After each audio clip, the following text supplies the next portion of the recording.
Hey there, everyone, and welcome to our little culinary adventure through medieval cuisine. As you chill out for a bit, why not share where you're listening from and what time it is where you are? I always love seeing how far our community of night owls stretches. If you like getting lost in the rich history of the area, why not subscribe for more relaxing stories like this? Picture a simple table with a modest meal, porridge, bread, and maybe some meat if you're lucky. This fare was the main source of income for most people in medieval times. While kings and nobles were tucking into fancy multi-course meals, the average peasant was eating a diet that was as basic as it was boring. So, what made food in the Middle Ages so unappetizing for ordinary people? Let's have a think about this and imagine a time when getting food was a real problem. In a medieval peasant's home, there wasn't much of an exotic spice smell about. Cinnamon, ginger, nutmeg, pepper, these were luxuries that only the wealthy could really enjoy, brought to us by adventurous merchants from faraway lands. Just picture what it was like for a spice trader back in the day. They were the ones who risked life and limb navigating the Silk Road so that we could enjoy the taste of opulence on European shores. Just to give you an idea of how valuable these rare flavors were, in the 11th century, a pound of nutmeg would set you back 7 fattened oxen. Spices were too expensive for the average person, so they used things like garlic, mustard, and vinegar instead to spice up their meals. The lack of fresh produce didn't help make peasant food any more exciting. Before we had reliable ways of preserving food, fruits and veg were a bit of a seasonal treat. Those who had access to a plot of land might grow some hardy crops like onions, leeks, and cabbages. But these weren't enough to balance out a diet full of grains. Breads and porridges made from barley, rye, and wheat were the main part of most meals, and sometimes legumes like peas and beans were added to them. It was full of food, but it didn't have the key nutrients that people need to grow and stay healthy. Meat was a rare treat for the peasants. A well-off family might have a pig, some chickens, or even a cow. But these animals were important, so they shouldn't have been slaughtered easily. Meat was something you only ate for special occasions, like weddings and religious feasts, or when an animal was too old or unwell to be used for anything else. When meat was available, every bit was used from nose to tail. At fairs, common foods included offal and game birds, caught by trapping or hunting. But poaching in the royal forest was risky and punishable by severe penalties.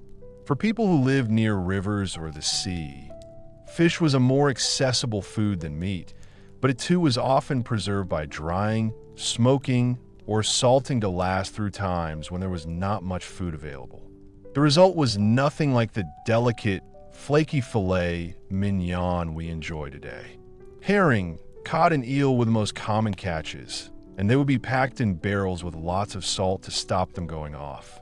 Freshwater fish like carp and pike were a special treat for the rich and powerful, who kept their own fish ponds on their estates. There wasn't much fresh food around, so medieval cooks had to get creative with ways to preserve food.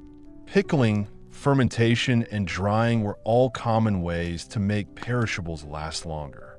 Cabbage would be shredded and fermented into sauerkraut. Cucumbers and onions would be pickled in vinegar, and apples and pears would be dried for winter storage. These preserved foods added some much-needed variety to the peasant diet, but they were nothing like the vibrant tastes of fresh produce. Even staples like bread and ale, which are the foundation of medieval sustenance, weren't always reliable. Some bakers might use things like ground acorns, chalk, or even sawdust to stretch their dough, making loaves that were as hard as rocks and not very healthy. Ale was often watered down too, to boost profits, and it got some alewives a pretty bad reputation. Back in the day, when there wasn't much clean drinking water about, weak ale was pretty much the only safe bet. The brewing process helped to kill off harmful bacteria, but this also meant that there was a lack of hygiene, which we can probably think of as the most unappetizing aspect of medieval dining. People didn't really understand germs and food safety, so contamination was really common. Livestock were often kept close to where people lived to keep them warm and safe. Their waste was getting into the same areas where food was prepared and eaten. In busy cities, rubbish and human waste was all over the streets, making the water dirty and attracting insects. It's no surprise that foodborne illnesses were rife. Even royalty weren't safe from the dangers of spoiled food. Take King John of England, for example. He's said to have died after eating too many peaches and drinking too much cider. That probably led to a bad case of dysentery. Disease was always a real possibility in medieval times. The Black Death, which killed a third of Europe's population in the 14th century, spread partly because of the unsanitary conditions that let rats and fleas run wild. Food markets were pretty much the worst places for disease, with flies buzzing around the meat stalls and rodents scurrying underfoot. It's a wonder that anyone survived the perils of medieval dining at all. But even when food was rare and there were diseases around, there were still some good culinary moments. Monasteries and abbeys were often places where people were pretty well off, with gardens and orchards that produced lots of fresh food. Monks were known for their cooking skills, and some even wrote cookbooks that showed off the fancy food that the rich and powerful used to eat. Obviously, this food wasn't just handed out to everyone, but some monasteries did give food to the poor as a form of charity. For the upper classes, feasts were a chance to flaunt their wealth and power. A royal banquet might have loads of different dishes, like roast swan and peacock, as well as delicate pastries and sweetmeats. Spices, wine, and ale flowed freely, creating an atmosphere of gluttonous revelry. But even these fancy spreads had their risks. Food poisoning was pretty common, with spoiled meats and rancid sauces taking their toll on people's stomachs. And the sheer volume of food we eat could lead to painful digestive issues. Just a heads up that even the well-off weren't safe from the dangers of medieval dining. When you think about how hard life was with food in the Middle Ages, it makes you appreciate how good things are now. Our supermarkets are bursting with fresh produce from all over the world. Our meats are safe and sanitized, and our spice racks are full of flavors that would have had any medieval monarch drooling. But even as we enjoy the benefits of modernity, we can't help but be amazed at the resilience and ingenuity of our ancestors. They made do with so little and found ways to survive in the face of unrelenting hardship. So, the next time you're having a meal, take a moment to appreciate the food you're about to eat. Enjoy the tastes and textures that medieval peasants could only dream of, and raise a glass to all the generations who worked hard and went through a lot to get us to where we are today. And if you find yourself moaning about a dish that's not up to scratch, just think about the medieval diner who was lucky to get a bowl of porridge. As we think back to that distant past, we should be glad that we're the lucky ones to have benefited from centuries of culinary progress. And we shouldn't forget the lessons that history can teach us. It's all about never giving up, thinking outside the box, and how people can find happiness in food when things seem their worst. So, guys, I'm signing off for the night, and I hope you all have some great dreams of a world where food is not just something you have to have, but something that makes you really happy. I hope your culinary journey is full of flavor, nourishment, and a warm glow of gratitude for all that we've been given. Until next time, get some shut-eye and dream of all the good food you're going to enjoy soon. This is the fourth part. Food and drink that's not up to scratch. In the dimly lit streets of a medieval city, a baker secretly looks left and right before ducking back into his shop. He pulls out a sack of sawdust and starts kneading into the dough, using up the flour he's got for the birds. For a lot of bakers, this was the only way they could make ends meet. Bread was the main thing people ate in medieval times, but it wasn't always pure. Some bakers would add things like ground acorns, chalk, or sawdust to make their dough go further. What we ended up with was a coarse, gritty loaf that didn't really offer much nutrition. The thing that kept peasants going through their really hard work was now another problem. Ale and wine were also hit by the times.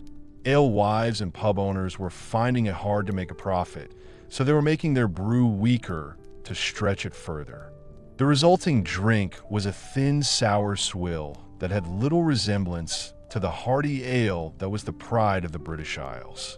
One such alewife, Elizabeth, toils over her bubbling cauldron, stirring in yet another bucket of cloudy water. Her kids are nearby, their hungry eyes watching every drop, knowing that this batch is what they'll eat next. As she pours a mug of the watered-down stuff, she sighs, remembering the rich, full-bodied ale her grandmother used to make. It's a family recipe that's fallen by the wayside. Back in the day when clean drinking water was few and far between, people had to make do with ale and wine that had been adulterated. Wells and rivers were often contaminated by human and animal waste, which made them a hotbed for disease. The alcohol in these drinks, though diluted, was still strong enough to kill some of the harmful bacteria. So basically, people were forced to choose between risking getting sick from tainted water or the empty calories of watered-down ale. We did try to put a stop to these dodgy practices. Back in the 13th century, there was a law that said how bread and ale had to be made and sold. It told people how much they should pay for them, how heavy they should be, and how good they should be. People who broke the rules could be fined a lot or even sent to prison. But with limited ways to enforce these laws and the desperation of the poor, they did little to stop the widespread adulteration of food. Life for medieval peasants was all about making do. They had to find a way to deal with hunger, even though the food they had was often adulterated and disappointing. Every mouthful was a reminder of how easily their lives could change and how they couldn't take even the most basic of foods for granted. When we're looking into what medieval food really was, we have to remember that it wasn't just some old facts. It was the real-life struggles of actual people. In the next chapter, we'll take a look at how the places they lived and made it hard for them to get enough to eat. The close quarters shared by man and beast and the lack of sanitation that plagued medieval cities made eating a perilous proposition. The next part is about unsanitary conditions. Picture a small, thatched cottage huddled against the cold of a medieval winter. Inside, a family huddles around a small fire, their breath mixing with the steam rising from a bubbling pot of pottage. In the corner, a pig is rooting through the rushes, covering the dirt floor. It's always making noise, like snorting and grunting, and it's just part of the family's daily life. This was the reality for many medieval peasants who lived in close quarters with their livestock. Animals were often kept inside the home for warmth and safety. Their poo and debris were all mixed up with the straw and rushes that were their only floor covering. It was a breeding ground for disease, with fleas and lice thriving in the unsanitary conditions. Even the grandest castles, sanitation was a challenge. If you don't understand hygiene, even the best food could be a health risk. The story of King John of England is a good example of this. Back in 1216, the king was on a trip around the country and got sick after eating a bunch of peaches. Historians now think these peaches were probably spoiled, which led to a case of dissension that ended up costing the king his life. And in the busy cities of medieval Europe, things were even worse. The narrow streets were full of rubbish and human waste, which made the air and water dirty. In London, the river was used for drinking water and for getting rid of the city's rubbish. It's no surprise that disease spread quickly, with outbreaks of dissent, typhoid, and even the dreaded Black Death. The Black Death that spread through Europe in the 14th century was able to spread so quickly and kill so many people because medieval cities were dirty and unhygienic. The rats, which were breeding like rabbits, carried fleas that spread the disease from person to person. For most people, There wasn't much they could do to escape these unsanitary conditions. They lived and died in squalor, their bodies worn out by malnutrition and constant exposure to disease. Even something as simple as eating was a gamble. When you think about it, it's easy to feel really down about the medieval peasant.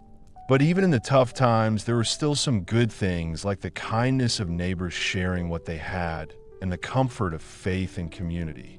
In the next chapter, we'll look at how the church, despite being part of the problem at the time, also offered some help and hope to the hungry and poor.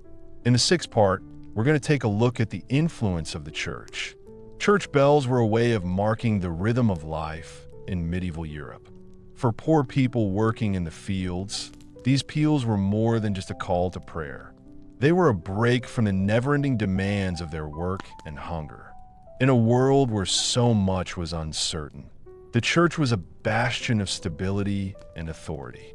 But there were a lot of rules and restrictions, and a lot of them had to do with food. The Catholic Church made it compulsory for its followers to fast and not eat meat, especially during Lent, which is a season of penance.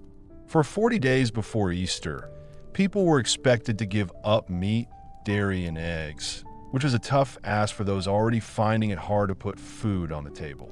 One peasant family story shows just how hard these fasts could be. John and his wife Margaret worked really hard from dawn to dusk on their small plot of land, but they still didn't grow enough to feed their 3 kids. When Lent rolled around, they had a tough decision to make.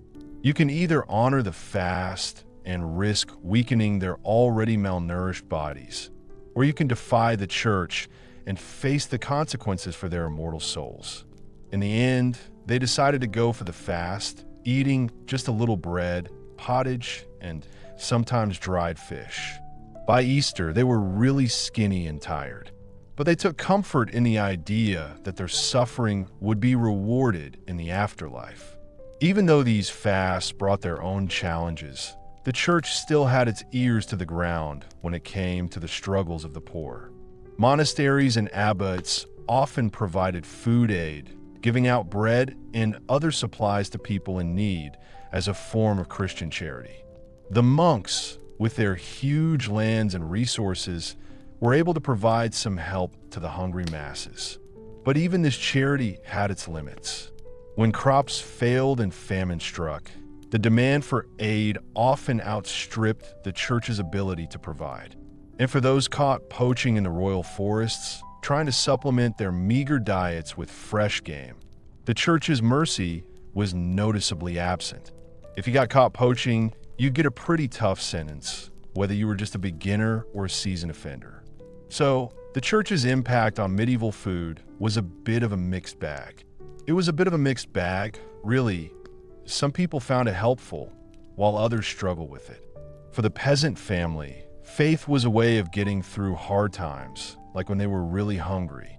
As we reach the end of our culinary journey through medieval food, we'll see a striking contrast, a lavish feast for a noble household. With all the poor peasant life, these fancy displays really highlight how much the rich and powerful were way out in front of everyone else. In the 7th part, we're talking about medieval feasts. The great hall of the castle is lit up with 100 candles. Tapestries line the walls, their vibrant threads telling stories of heroic deeds and courtly love. At the front of the room, on a raised dais, the lord and lady are in charge of a scene of luxury and abundance. There's a huge oak table right in the middle of the hall, absolutely packed with dishes. Whole roasted pigs, their skins crackling and golden, jostle for space with elegant silver platters of delicately spiced peacock. The baskets are full of fresh baked manna bread. Each loaf is as white and soft as a cloud. The air is filled with the delicious scent of saffron, cinnamon, and cloves. Spices so precious they're worth their weight in gold. In the castle kitchens, the head chef is like a maestro, leading a team of cooks in a harmonious dance of culinary creation. He gives orders to his team, who get the meat ready, stir the pots, and plate up the fancy desserts, which have sugar sculptures in the shapes of castles and unicorns. For the cook, this feast is a chance to show off their skills and creativity, which will boost their reputation and get them on their Lord's good side. As the party goes on, everyone tuck into a never-ending stream of delicious food. They gobble up the tender meat of roast venison, slurp up creamy almond soup, and enjoy the delicate flavor of blanc manger, a dish of shredded chicken mixed with rice, milk, and sugar. They wash it all down with goblets of richly spiced wine and frothy ale. But even in this revelry, there are still reminders of how risky medieval life was. A noblewoman, her face flushed from the wine, suddenly pales and excuses herself from the table. Her stomach was churning from the richness of the food. He's got a mouthful of rotten teeth from all that sugary food. He's chewing on a piece of meat that's as tough as nails, and he's wincing in pain. And hanging around the edges of the hall, the waiting staff watch the excesses of their betters with a sort of envy and resentment. They know that tomorrow they'll be back to their usual diet of coarse bread and thin gruel. The memory of this feast is a bit of a joke, really, because it reminds them of the difference between their world and that of their masters. As the last plates are cleared and the crumbs are swept away, we're left to think about the big differences in medieval food. For the upper classes, feasts were a way of showing off how rich and powerful they were, and a chance to enjoy the best food the country had to offer. But for most people, getting food was a daily struggle. It was a constant battle against scarcity, adulteration, and disease.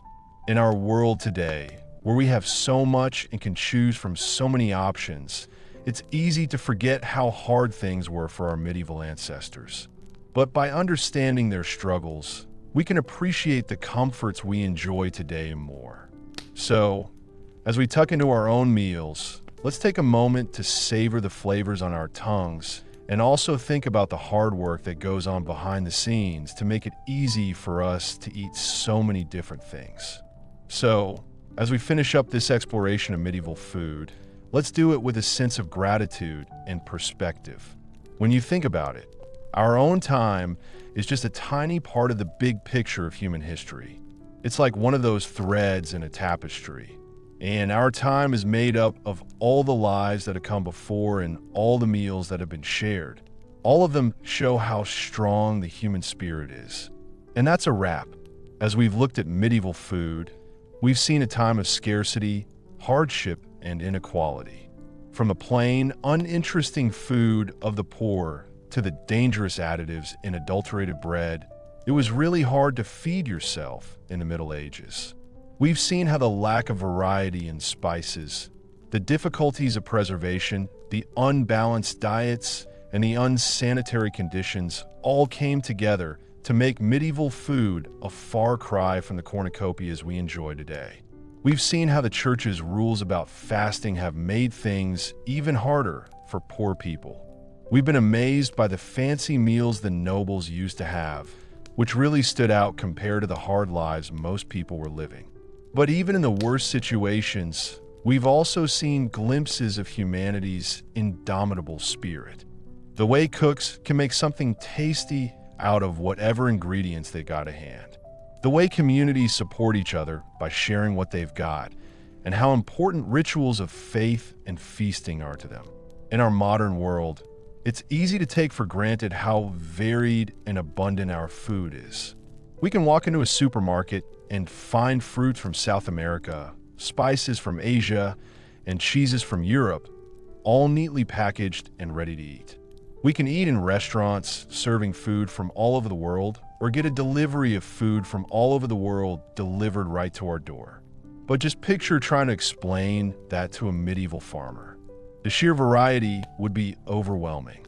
The bright colors of the fruit and veg section, the shiny refrigerated cases full of milk and eggs, the shelves upon shelves of prepackaged meals and snacks. It's like stepping into a fairy tale, a land of unimaginable plenty. Even though we've got loads of amazing food around, we still have our own problems. We're dealing with the environmental impact of our food systems issues of access and inequality, and the health consequences of overabundance. We're always looking for convenience and choice, but sometimes we forget how important it is to keep things simple, to eat seasonally, and to try new local foods. Maybe there's something to be said for learning from our medieval ancestors. We know how far we've come, but we can also enjoy the simple pleasures of sharing a meal with loved ones and the satisfaction of preparing a dish that's been made with care and creativity. We should remember to look after the earth and its resources rather than taking them for granted. And most importantly, we can be grateful for our own meals and be amazed by the journey they've been on to get to our plates. From the sunny fields to the busy kitchens to the warmth of our own tables. Every bite shows how strong and creative people have been throughout history. So, as we finish off our look at medieval food, let's raise a glass, or maybe just a wooden cup, to all the generations who came before us, and all they went through, both the good and the bad. They laid the foundation for the world we inhabit today. And by honoring their legacy, we can find the wisdom and perspective to build a future where everyone can eat with joy, dignity, and plenty. As the royal cook worked away in the castle kitchens, preparing a feast fit for a king, most of his compatriots could only dream of such opulence. For the serf toiling in the fields, a meal was pretty simple, just coarse bread and pottage, a thin stew of whatever veg or scraps could be found. On a good day, there might be a bit of salted pork or dried fish to add some flavor to the grilled-like mix. But more often than not, it was a bit of a disappointing fare that didn't really fill you up. Life was really tough for medieval peasants, and you could see that in how they ate. While the nobles dined on exotic dishes flavored with costly spices from far-off lands, the common folk had a diet that was as monotonous as it was meager. But even the privileged weren't safe from the dangers of medieval food. The lavish meals that were a hallmark of aristocratic life often came with a hidden cost.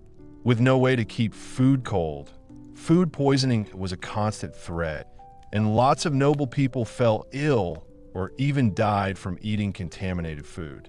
The very exes that were meant to flaunt their wealth and status could end up being their downfall. So that's what happened to King John of England. He died in 1216 from eating too many peaches, apparently. So, the story goes, the king was traveling through the town of King's Lynn when he was struck by a terrible bout of descent. Some say it was from the rich food he had at a nearby abbey, while others blame the peaches he had been tucking into. Whatever the cause, the king's health quickly got worse, and he died a few days later, his reign cut short by a simple fruit. It just goes to show how risky life was in the Middle Ages, even for the rich and powerful, who weren't safe from the dangers lurking in their food. For most people, though, the risks were even greater. In a world where hunger was a constant companion, the temptation to eat spoiled or contaminated food was often too great to resist. This was especially true in times of dearth when crops failed and food was scarce. During these hard times, people would eat pretty much whatever they could find, even if it meant risking their health or even their lives. Acorns, grass, and other wild plants were often ground into a coarse flour to make bread, while animals that had died of disease were sometimes eaten out of desperation. Even in the best of times, medieval food was often adulterated in ways that would be unthinkable today. Some unscrupulous bakers would stretch their dough with fillers like sawdust or chalk, while brewers would water down their ale to make more money. These kinds of practices weren't just dishonest, they were also dangerous, as they could lead to serious illness or even death. The alewife who sold her brew in the village tavern was a common figure in medieval life, and often the target of the community's suspicions and resentments. If her ale was weak or sour, she might be accused of adulterating it with noxious substances or even of practicing witchcraft. Back then, superstition was everywhere, and people often thought that a bad batch of ale was the same as a deadly poison. Even though medieval people had a lot of challenges and hardships in their daily lives, they still had some small joys and comforts. After a long day, a simple meal of bread and pottage was a chance for the peasant family to rest and spend time together around the hearth. For the monks and nuns who were committed to prayer and service, the strict diets set out by their religious groups could be a way of finding spiritual fulfillment and keeping them in line. But even in the monasteries and abbeys that were around in medieval times, food wasn't always a source of comfort or sustenance. During Lent, when Christians were supposed to fast and not eat meat, the religious orders' diets were already pretty limited and would be made even stricter. For 40 long days, they'd be living on bread, water, and the odd vegetable or fish. For some people, this time, when they didn't have much, was a chance to focus on their spiritual lives and get closer to God. But for others, it was a time of great hardship and temptation. They were hungry, and it was testing their faith. In a world where food was often scarce and unpredictable, the idea of voluntarily giving it up must have seemed like the height of insanity. But even though they faced a lot of hardship in their day-to-day lives, they still found ways to adapt and persevere. They learned to preserve their food through salting, smoking, and drying, to make the most of whatever ingredients they got at hand, and to find joy and comfort in the simple pleasures of life. The story of medieval food is a story of resilience and ingenuity in the face of adversity. It's a reminder of how far we've come with food safety, variety, and abundance, but also of how much we still have in common with our ancestors. They struggled to put food on the table and feed their families, and we're dealing with similar challenges today. All the things we're dealing with today, from climate change and food insecurity to the pressures of modern life. When we're sitting down to our own meals, which are full of all kinds of flavors and ingredients from all over the world, it's easy to forget the hard work and sacrifices that got us to where we are today. But if we understand the history of our food and how it's shaped our culture and our identity, we can appreciate the abundance and diversity we have today. So, the next time you bite into a juicy apple or enjoy a slice of warm, crusty bread, take a moment to think about how you've got to where you are today. And we should be thankful for all the generations of farmers, cooks, and laborers who have worked hard to provide food for us and left us with a legacy of resilience, creativity, and hope, no matter how tough the challenges. If a medieval peasant somehow ended up in a modern grocery store, they'd probably be amazed by all the food available. People might be amazed by all the exotic fruits and veg from other countries, the shiny displays of meat and fish, and the aisles full of packaged and processed foods. But they might also feel uneasy or even distrustful, thinking about the hidden costs and compromises that made such abundance possible. They might question how our food is grown and raised, the additives and preservatives that keep it fresh and appealing, and the impact that our food choices have on our health, our environment, and our communities. At the end of the day, the medieval peasant might just shake their head and head for home, happy with the simple fare that has kept them going for generations. Our modern food system offers us more choice and convenience than ever before, but it's not all good news. It's like how medieval peasants had to learn to make do with what they had, to find joy and sustenance even when there wasn't much around. We have to do the same with our food today. We've got to learn to make choices that nourish not only our bodies, but also our souls, that honor the sacrifices and struggles of those who came before us, and that leave a legacy of health and abundance for generations to come. So let's all raise a glass to the humble peasant, the hardworking farmer, the skilled artisan, and all those who have worked tirelessly to put food on our tables throughout history. Let's enjoy the tastes and textures of what we eat, not just as a way to get our energy up, but as a way to connect with the past and look to the future. And let's not forget how food can bring us together, nourish our bodies and spirits, and remind us of our shared humanity, even in the face of the biggest challenges. As we've seen, the medieval spice trade was a profitable but risky business. Those who controlled the flow of spices could get really rich, while those who worked hard to bring these precious goods to Europe risked life and limb. One of these spice merchants was a guy called Giovanni da Marinoli. Born in the early 14th century to a noble Florentine family, Giovanni seemed set for a life of ease and comfort. But he was restless and keen for adventure, so he decided to try something different. Back in 1338, Giovanni set off on a trip that would take him all around the known world, from the busy ports of Italy to the far-off countries of China and India. As a papal envoy and missionary, his official purpose was to spread the Christian faith. But Giovanni was also a keen businessman, always on the lookout for valuable spices and other exotic goods to bring back to Europe. Giovanni's travels were always risky. He crossed the huge deserts of Central Asia, facing sandstorms and bandits. He navigated treacherous mountain passes in the Himalayas, battling altitude, sickness, and frostbite. He sailed the stormy seas of the Indian Ocean, praying to survive each monsoon season. But even though he went through a lot, Giovanni was also amazed by all the cool stuff he saw. He was amazed by the gleaming white palaces of Khan Balik, the Mongol capital later known as Beijing. He was a big fan of the Taoist Christians in southern India and their religious devotion. He loved the strong smells and tastes of the spice markets in Sun and Malabar.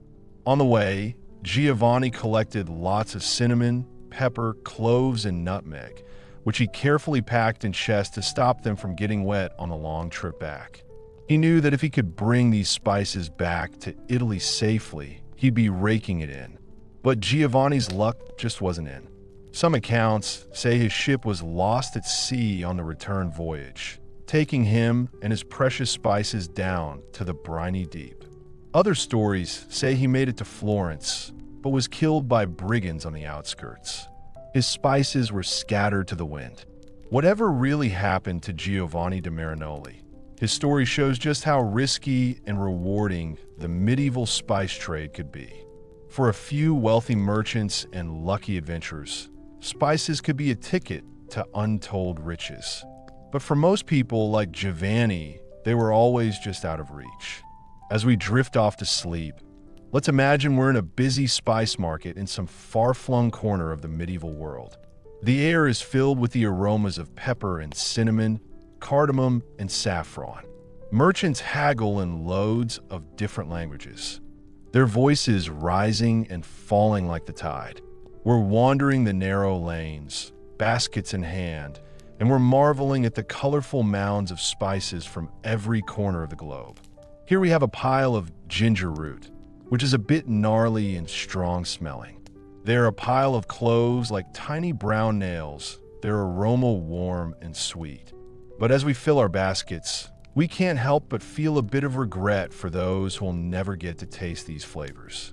For the poor peasants back home, a pinch of pepper would be an unthinkable luxury, let alone a fragrant curry or a spiced wine. As we'll see, their food is just a daily grind of greasy food and hard work. It's nothing like the fancy meals we've seen at the rich people's tables. But even those fancy banquets, as we'll soon find out, could have some hidden dangers and gross surprises. So let's relish this imagined bounty, this rare sensory treat, as we drift deeper into dreams.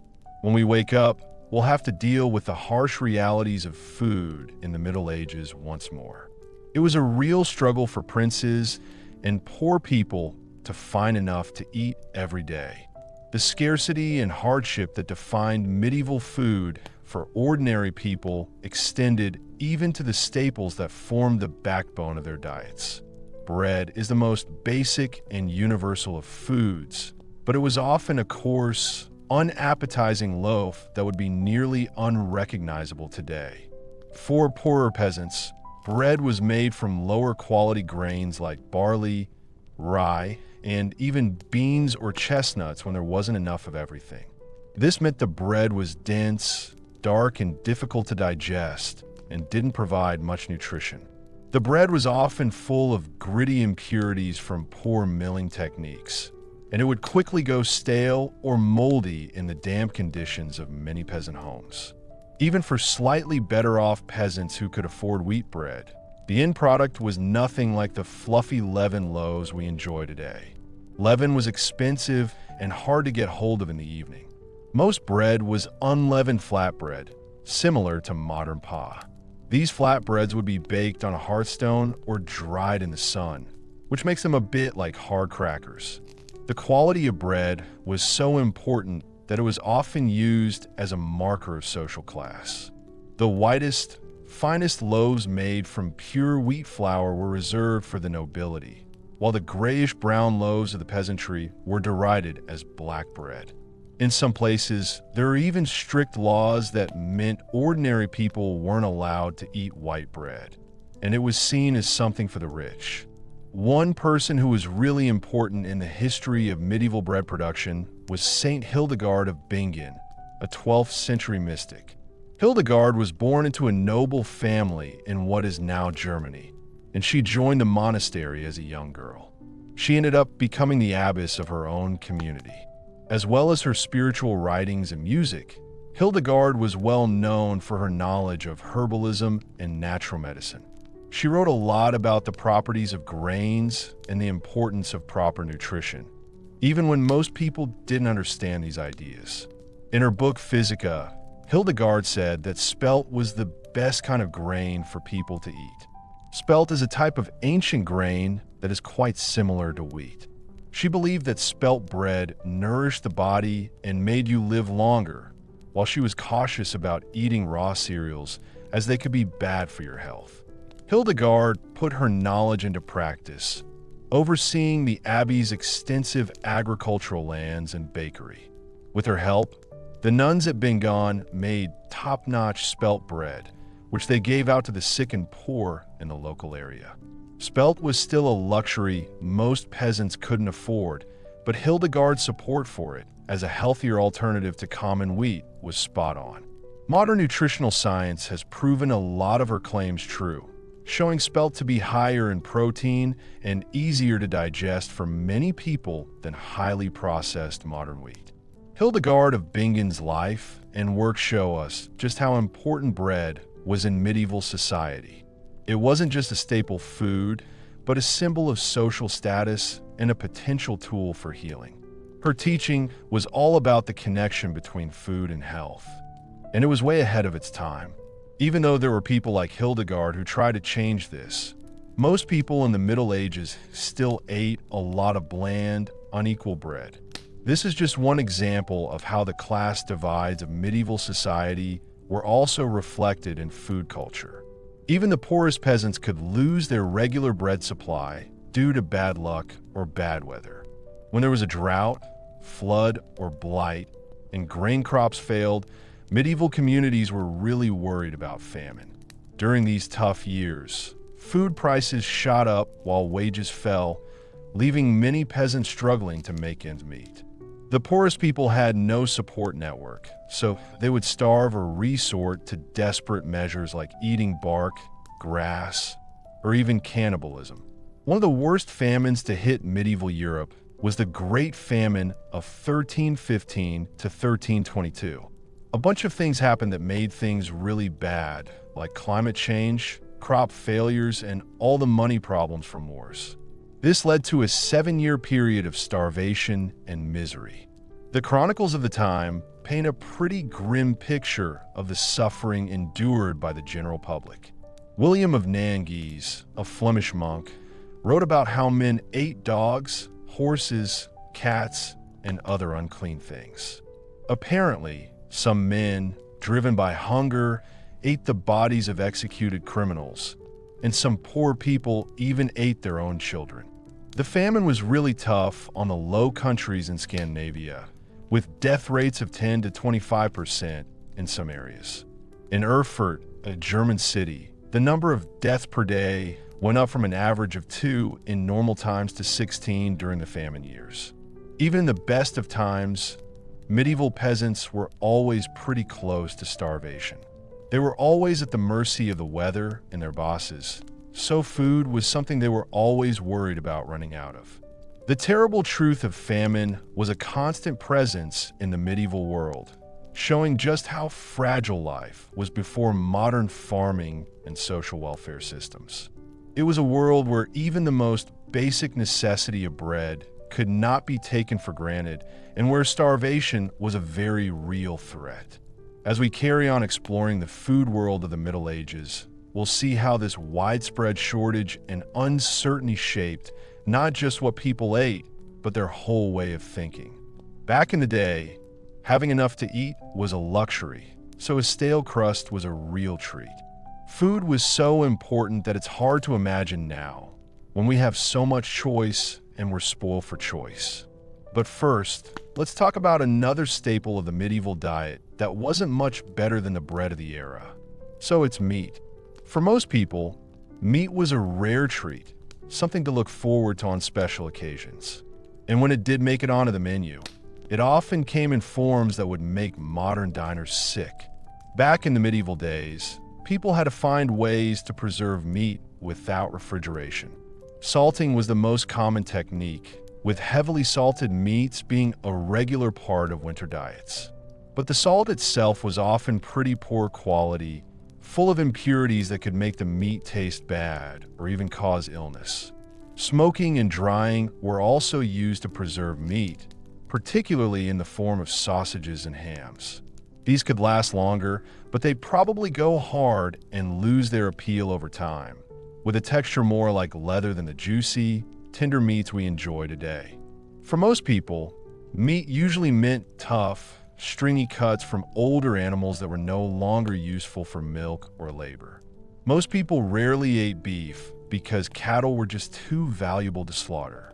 Pork and poultry were a bit more common, but they were still seen as luxury items. The type and amount of meat people ate in medieval diets varied a lot depending on the region and their social status. In places like Slavic regions and some parts of Scandinavia, people mostly ate freshwater fish instead of meat. Hunting was a big deal for nobles, who were all about keeping their exclusive rights to venison and other game meats. If you want to get a picture of how unequal meat consumption was in medieval times, just take a look at the records of King Richard II cooks from the late 14th century. For a single royal feast in 1387, the kitchens prepared 2,000 chickens for 100 sheep, 500 stags, and 1,000 little pigs. Well, it's a pretty fair fit for a king, wouldn't you say? But for a lot of people, that's just not an option. Take the peasant families, for example. They might get meat only a few times a year, usually when it's a religious holiday like Christmas or Easter. Even then, the cuts would be pretty small and have been saved for months. But for a short time in medieval England, the ordinary people got to enjoy the good things that were usually only for the rich and powerful. After the Black Death killed up to half the population in the mid-4th century, the massive shortage of workers gave surviving peasants newfound bargaining power. With fewer mouths to feed and a surplus of land, many peasants found themselves in the novel position of being able to demand higher wages and better living conditions. For a few short decades, the standard of living for ordinary English people actually got better in terms of the market. People started eating more meat as more peasants could afford to keep their own livestock for their own tables rather than for the markets. In some regions, wages went up by as much as 100%, meaning working families could treat themselves to more than just porridge and bread. But this golden age for the peasantry was to be short-lived. The landed nobility, worried about the growing power of the lower classes, fought back with laws to freeze wages at pre-plague levels and tie peasants to the land. The tension between the bold peasantry and the old-fashioned aristocracy would lead to a revolt by the peasants in 1381. The revolt was put down really badly, with the leaders being killed and most of the progress made by the revolt being undone. But it shows just how much the Black Death changed medieval society. For a short time, ordinary people in England got to experience a life without the usual constraints of scarcity and hard work. But for most of the Middle Ages, and for most people, meat was a rare and highly prized treat. It was so rare that it became a symbol of status and wealth, a clear sign of the gap between the haves and the have-nots. Back in the day, nobles and knights would feast on heaping platters of roasted game and delicate fowl, washed down with fine wines and honeyed mead. But for the working class, a bit of salted pork or a chicken leg was a treat to be savored and stretched as far as it could go. The fact that some people had access to this basic food and others didn't really highlights just how unfair life was in the Middle Ages. Back then, having enough to eat was a big deal. The rich and poor were worlds apart, like the difference between a king's fancy dinner and a poor person's bare table. As we've seen, the rare bit of meat was a real treat for most medieval people who were stuck with a pretty bland diet. But even this small pleasure was strictly regulated by the church. Back in medieval Europe, the Catholic Church had a lot of power over people's lives, and food was no exception. The church calendar was full of fast days and meatless days when you weren't allowed to eat meat. The most important of these was the season of Lent, which was the 40 days leading up to Easter. During this time, they weren't allowed to eat meat, dairy, or eggs, so the faithful had to make do with a basic diet of fish, veg, and bread. For rich nobles, it was a bit of a nuisance, but it wasn't a huge deal. They could afford to import exotic fruits, nuts and spices to liven up their Lenten fare. And their fish ponds, which were always well stocked, made sure there was a steady supply of fresh seafood. But for the poor, Lent meant an even more restricted and monotonous diet than usual. The church's reason for these dietary restrictions was based on the idea of penance and spiritual discipline.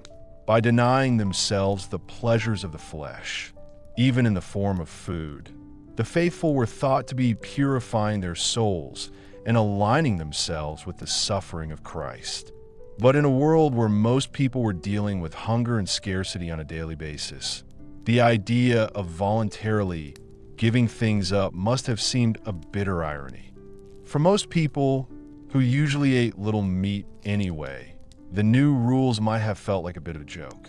But the church was so powerful that most people didn't dare go against its dietary rules. If they did that, they risked being shunned by society and even facing eternal damnation. Back then, people thought the afterlife was more real and important than life on earth, so this was a pretty strong deterrent. One really sad story about the hardships of Lenten fasting comes from the records of an English manor from the 14th century. Back in 1322, Agnes Pothun, a poor woman, was taken to court for stealing 2 loaves of bread during Lent. Agnes said she'd stolen the bread to feed her starving kids, who were too young to understand the rules of the fast. She begged for mercy, saying that God wouldn't want her innocent children to go hungry. The court was moved by her plea and took the unusual step of acquitting Agnes of the theft charge. But they did tell her off for breaking the Lenten fast, reminding her that you've got to take care of your soul before you think about your body. For Agnes and so many others, the strict rules about what they could and couldn't eat in the church must have felt like just another thing to deal with in a life that was already full of hard times and not having enough to eat. In a world where food was scarce and survival was tough, the idea of willingly giving up what little food there was must have been hard to accept. But the church's influence on medieval food culture wasn't all bad. Monasteries and abbots were often at the forefront of agricultural innovation, coming up with new ways of growing crops, finding ways to water them, and selective breeding. They also served as repositories of classical knowledge about agriculture and food preservation, keeping alive the wisdom of ancient Rome and Greece. The church was also really important in providing food aid to the poor and hungry. Monasteries were known for their generous giving of bread and ale to the poor, and many had hospitals and almshouses to care for the sick and destitute. Before there were social welfare programs or organized charity, the church was often the only safety net available to the most vulnerable members of society. It taught people to be kind and not eat too much, which made it important for rich people to give some of their food to people who didn't have much. But let's face it, this charity was often mixed with a fair bit of paternalism and moral judgment. The poor were expected to be grateful for whatever scraps they were given and to accept their lot in life as divinely ordained. But for people on the brink of starvation, even a small act of kindness could mean the difference between life and death. As time went on in the Middle Ages, the gap between what the rich and poor ate got bigger and bigger. By the late 14th and 15th centuries, Europe was in the grip of what some historians call the Little Ice Age, a period of cooler temperatures and frequent climatic disruptions. Crop yields went down as fields were hit by droughts, floods, and unexpected frosts. Food prices shot up, leaving loads of people unable to even afford basic staples. At the same time, the Black Death and subsequent plague waves had killed off a lot of people, meaning there weren't enough workers and wages were going up. The rich and the new money merchants then went even further and made a big show of how much money they had. Lavish banquets with exotic dishes and fancy displays of sugar sculptures and gilded peacocks became the norm. At the same time, the poor were left to get by on whatever little scraps they could find. When people were dying of starvation, many resorted to eating famine bread made from a desperate mix of peas, beans, acorns, and even sawdust. Others foraged for wild plants or hunted whatever animals they could catch, from little critters like rodents to big ones like crows. But even in the middle of all this inequality, there were still glimmers of hope and resistance. Peasant revolts like the English Rising of 1381 or the German Bona movement of the early 16th century saw the common people rise up to demand better treatment and a fair share of the wealth. While these uprisings were often brutally suppressed, they still showed that people's spirit would never be put down and that the dream of a world where everyone could enjoy basic dignity and a decent life would never be forgotten. And in the kitchens and gardens of ordinary people, the seeds of a more vibrant and diverse food culture were being planted. Women who were responsible for feeding their families were the unsung heroes of medieval cuisine. They were really creative and found ways to make even the cheapest ingredients taste good. In the folk traditions of pickling, preserving, and foraging, they passed down knowledge that kept their communities going through hard times and set the stage for future culinary revolutions. And in the shared ovens and meals of village life, they built a sense of community and strength that would last just as long as any loaf of bread. So, while the story of food in the Middle Ages is definitely one of hardship and deprivation, it's also one of ingenuity, resilience, and hope. When life was hard and there wasn't much around, medieval people found ways to nourish their bodies and spirits by enjoying meals with others. As we look back on this distant and often difficult past, we can take inspiration from their example.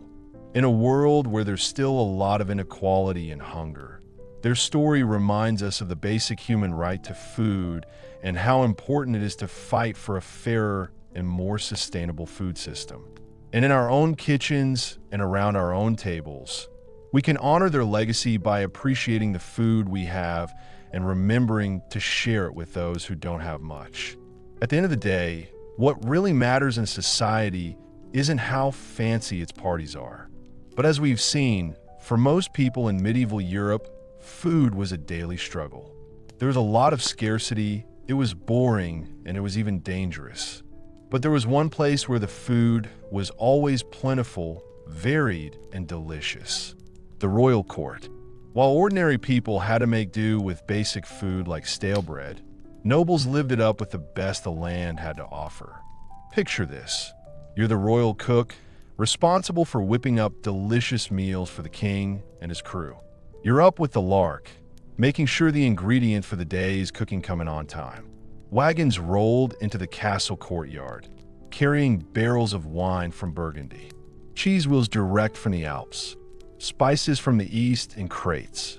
The king's huntsmen rode in with deer and boar hanging off their saddles, ready to be turned into tasty roasts and pies.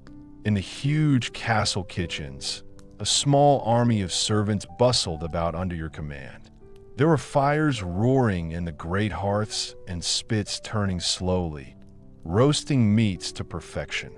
There were cauldrons bubbling away with delicious-smelling stews and soups. While bakers kneaded dough for bread and pastries, the air was filled with the delicious smell of exotic spices. Cinnamon, cloves, nutmeg, and cardamom are each worth more than their weight in silver. As the hour of the feast got closer, you put the finishing touches to your creations. There's a really impressive roast swan on the platter, with its plumage neck all curvy and elegant. It's a shiny aspic with gems of fruit on top and gold leaf around the edge. There's a subtle touch in the king's coat of arms, painted in bright colors. Each dish was like a work of art, made to look as good as it tasted. When the guests finally got into the great hall and sat down, it was time for your masterpieces to be shown off. Servants carried the platters in and presented them to the high table with a little flourish. The guests were amazed by the spread. For a few glorious hours, they dined like gods, sampling delicacies from every corner of the known world. But even here, in the royal court, where everything is perfect, there was still the risk of illness. Even the most delicious and fancy food could be full of harmful bacteria, and the sheer amount of food often made nobles overeat and put on weight. It wasn't unheard of for a courtier to literally eat himself to death because of his own gluttony. So while the royal feast may have stood in stark contrast to the meager rations of the common folk, it was not without its own perils. Back then, with no refrigeration or food safety standards, you couldn't really be sure what you were eating. No matter how much money you had, food was always a bit of a gamble in medieval times. It's hard to imagine how hard our ancestors had it just to fill their bellies. Even the poorest people can get food that the kings of the Middle Ages would have been amazed by. We can walk into a shiny supermarket and find fruit and veg from every season, meats and cheeses from every continent, spices and sauces from every cuisine. We can eat what we want when we want without worrying about running out of food or getting food poisoning. But maybe we've lost something in our abundance too. Even though medieval peasants suffered, it's likely they felt a deep connection to the land and the changing seasons. He knew intimately the sweat and toil that went into every mouthful. We might pity him for not having many options, but he'd probably be amazed and a bit horrified by our pre-made, mass-produced meals. Picture a medieval serf in the snack aisle of a modern grocery store, with all the colorful bags and boxes stretching out before it. He picks up a shiny packet, turning it over in his weathered hands. Cheetos, he says, reading out the unfamiliar words slowly. Made with real cheese. He shakes his head, looking a bit shocked. Real cheese for a simple country bumpkin. No way. He puts it back on the shelf and moves on, amazed by the strange bounty of this new world. As we drift off to sleep, bellies full of whatever we desire, let's take a moment to reflect on the privilege of choice. Let's remember the countless generations who came before, who fought and scraped and starved so that we might have the luxury of a full ladder. And let's be thankful for the simple, everyday miracle of enough to eat. As the sun set over the busy port city of Venice, a tired spice merchant called Luca got off his ship. His precious cargo of exotic spices from the east was safely stowed in his satchel. Luca had spent months crossing the dangerous Silk Road, facing bandits, sandstorms, and extreme heat to bring the tastes of distant lands to the tables of rich Europeans. For Luca and other merchants, trading spices was a profitable but risky business. The rich were always wanting more spices like pepper, cinnamon, cloves, and saffron to flavor their rich dishes and show off how well off they were. But for most people, these tasty seasonings were still a luxury they couldn't get, so their meals were pretty bland and unappetizing.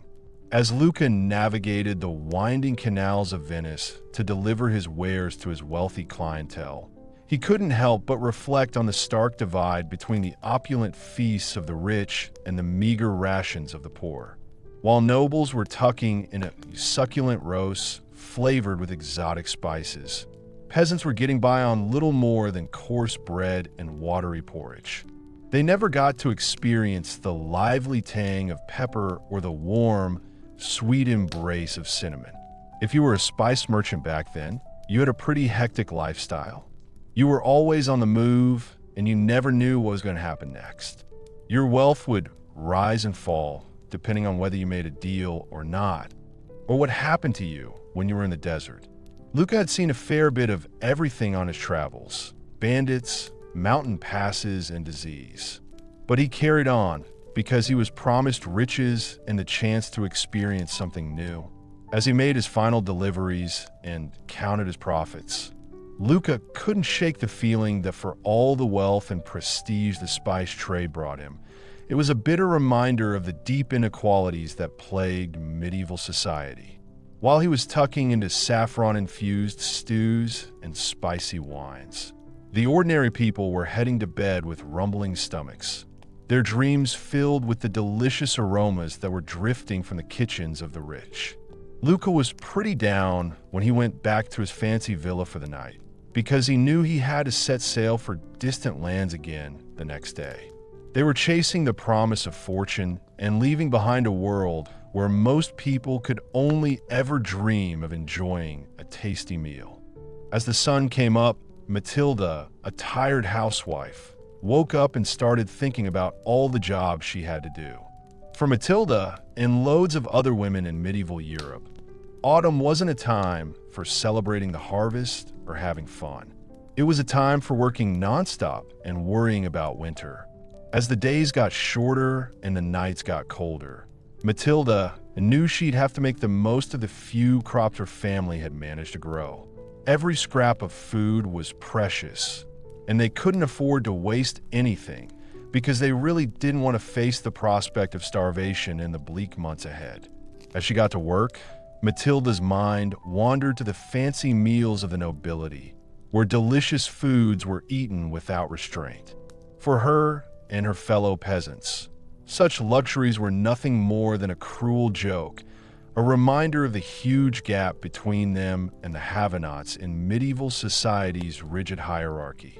With calloused hands and a sore back, Matilda worked from sunrise to sunset, salting and smoking the little meat they had managed to raise, pickling vegetables in vinegar, and hanging herbs to dry in the rafters. The work was monotonous and exhausting, but she couldn't afford to rest, knowing that every morsel she preserved now could mean the difference between life and death come winter. As the days went by and the leaves started to change color, Matilda started thinking about the tough times that were coming. She put in a lot of effort, but she knew that winter was going to be tough. Meals were basically just coarse bread and thin gruel. Every day, the specter of hunger was a constant companion, lurking just beyond the threshold, waiting to sink its icy claws into the vulnerable and the weak. But even when it looked like there was no hope, Matilda found comfort in the knowledge that her hard work would at least give her family a chance. She was super determined and kept going, even though her hands were raw and she was all done in. In a world where there was always the threat of famine and people had to make do with what they had, preserving food was seen as a way of standing up to the harsh conditions they faced. When the first snowflakes started falling and the cold winter winds swept across the land, Matilda could only hope that her hard work had been enough. She was really down when she got ready to face the long, dark months ahead. She knew that for her and countless others like her, the struggle for survival was only just beginning. In a really fancy castle in the middle of rolling hills and lush forests, there was a really amazing spread. The great hall was filled with the sound of loud laughter and the clinking of glasses as nobles from far and wide got together to enjoy a show-stopping display of wealth and power. The lord of the manor was sat at the head of the table. His jeweled fingers were tearing into a succulent roast swan. Its delicate flesh is flavored with exotic spices from faraway lands. All around him, the tables were piled high with food. We've got meat pies, stews, and pastries. They're all proof of the skill of the castle's master chefs. The air was filled with the delicious smell of roasting meats and mulled wine. It was a sensory experience that really stood out compared to the simple meals the servants were having in the fields outside the castle. For these ordinary people, the idea of such a feast was nothing more than a cruel fantasy, a tantalizing glimpse of a world that was forever out of reach. As they huddled in their drafty huts, hungry and cold, they could only dream of the delicious food and amazing textures that graced the tables of their betters. Their own meals, if you could even call them that, were basically just a thin gruel made from whatever scraps and leftovers they could rustle up. Some people might have a crust of bread to eat, but for most, even that was a rare treat. The thought of meat, let alone the delicious food being eaten by the nobles, was little more than a distant fantasy. As the party went on and the wine flowed, the nobles got louder and louder, their laughter ringing through the halls and echoing off the stone walls. They swapped stories about their exploits, their faces all red and warm from the fire and the satisfaction of their overindulged appetites. But outside the castle, the surfers huddled in their misery. They were hungry and sad because they knew they would never know the pleasures of a full belly or a contented smile. For them, life was basically just a never-ending cycle of really hard work and constant hunger. It's like fate is always messing with them, making sure they stay in their place. As the last of the feast's great fires died out and the nobles retired to their fancy chambers, the surfers went back to their own simple dwellings, their minds filled with the delicious aromas and loud laughter that had filled the night air. They were both pretty down and starving, so they got comfortable for another long, cold night. They're always hungry, and they're always dreaming of a better life, but it's just an illusion. In the busy streets of a medieval town, Agnes, a wife, was rushing around with jugs of her latest ale. Agnes was a solid, no-nonsense woman who had been brewing ale for as long as anyone could remember. It was a tough life, with long hours and not much money, but it was the only life she had ever known. As Agnes made her way through the twisty streets, avoiding the refuse and filth that littered them, she couldn't help but feel a bit guilty about the shortcut she'd taken with her latest batch. Times were tough, and the price of grain had shot up, so she had to add a bit more water to stretch her ale. It was a bit risky, and if anyone found out, she could get into trouble with the local authorities. But what choice did she have? Agnes knew that her customers, who were mostly hard-working laborers and craftsmen, relied on her ale to provide a break from the drudgery of their daily lives. They really liked the rich, hearty flavor and the nice feeling that came with a few pints after a long day's work. But with the cost of ingredients eating into her already slim profits, Agnes had been forced to cut corners wherever she could. When Agnes got to the tavern and started unloading her stuff, she felt like she was doing something wrong by not being more careful about her customers' trust. She was proud of her job, and the thought of serving them watered-down booze made her feel sick. But what choice did she have? She had to decide whether to adulterate her brew or risk losing everything she'd worked so hard to build. Agnes started serving her customers, but she felt pretty down about it. She watched as they quickly drank the not-so-great ale, looking disappointed when they realized it wasn't what they expected. Some moaned quietly to themselves, while others complained loudly, wanting to know what had happened to the usually excellent brew.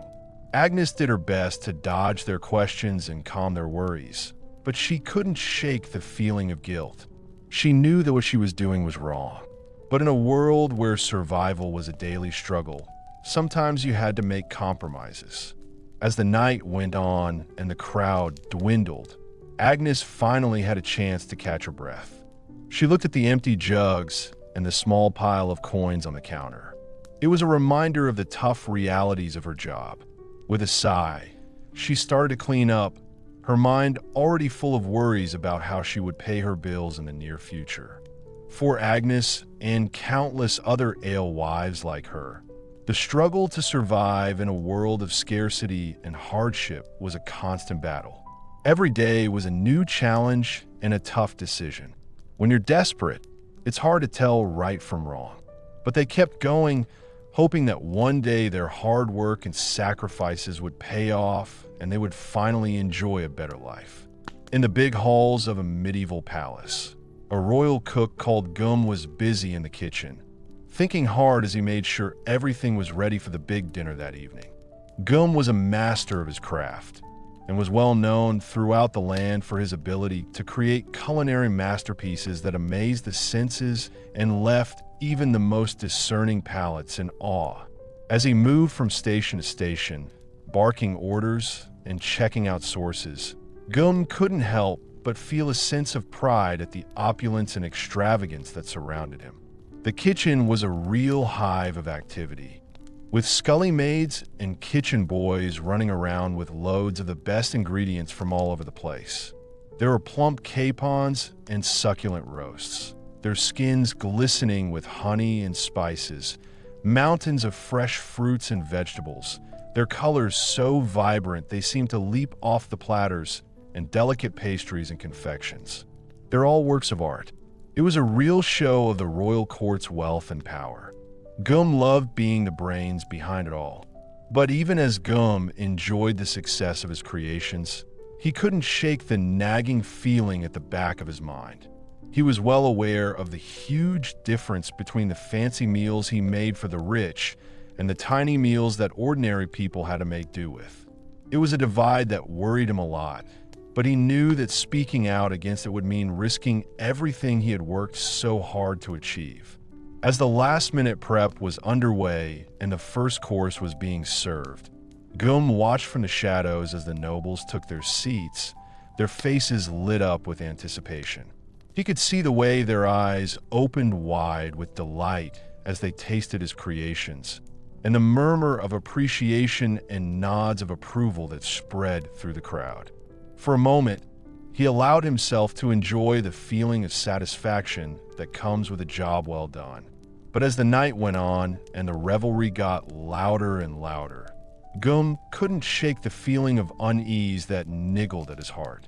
He thought about all the hungry mouths outside the palace walls, the gaunt faces and empty eyes of people who had never known the pleasure of a full belly. As the last of the dishes were cleared away and the nobles retired to their chambers, their stomachs rumbling with the excesses of the feast, Gum finally allowed himself a moment to rest. He slumped against the kitchen wall, his eyes closed and his heart heavy with the weight of the injustices he had witnessed. At that moment, he couldn't help but wonder what it would be like to live in a world where food was a basic right for all, not just a privilege for the few. He knew that such a world was little more than a dream, a fantasy as distant and unattainable as the stars themselves. But he couldn't help but hope that one day, somehow, things might change and the food he made in the palace kitchens might find its way to those who needed it most. Gum knew he'd carry on working, though. He'd always feel guilty about the wealth he'd created and the poverty he'd helped to keep going. It was something he'd always have to think about, a constant reminder of the cruelty and inequality that was rife in the medieval world. As we've been looking at medieval history And all the hard times and unfairness that went with food at the time, it's hard not to feel grateful for the better food we have now. The struggles and hardships faced by our ancestors, from the poorest to the most skilled workers, show us just how far we've come in making sure everyone has access to the basic necessities of life.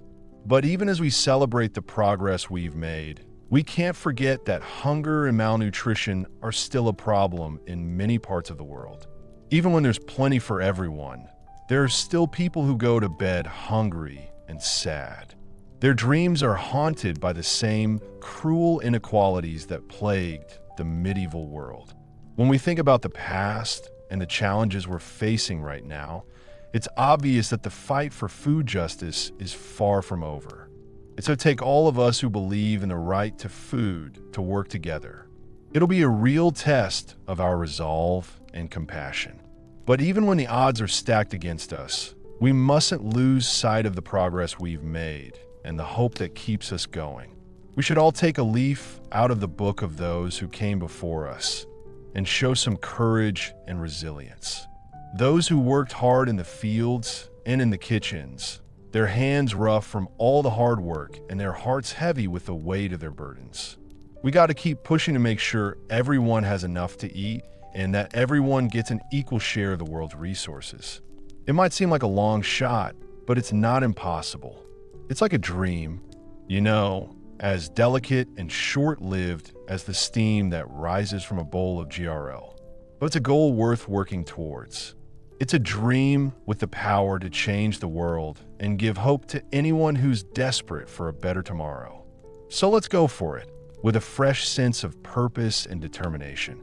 With the knowledge of the past and the hope of the future, we should work to build a world where the food from the palace kitchens finds its way to the bellies of the poor, and where the joys of the harvest are shared by all those who have worked to bring it to fruition.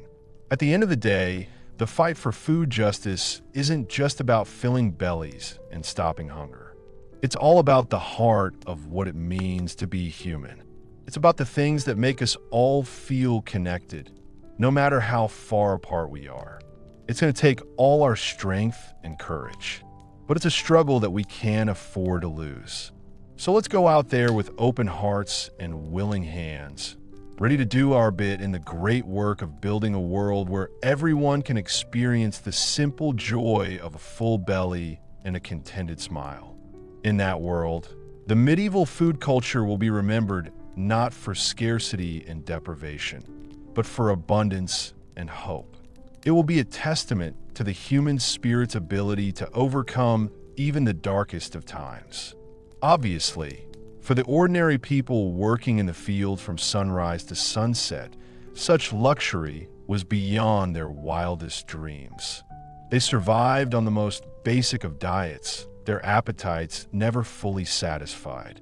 A typical meal would be a thin barley or rye porridge called pottage, with a thick coarse bread on the side.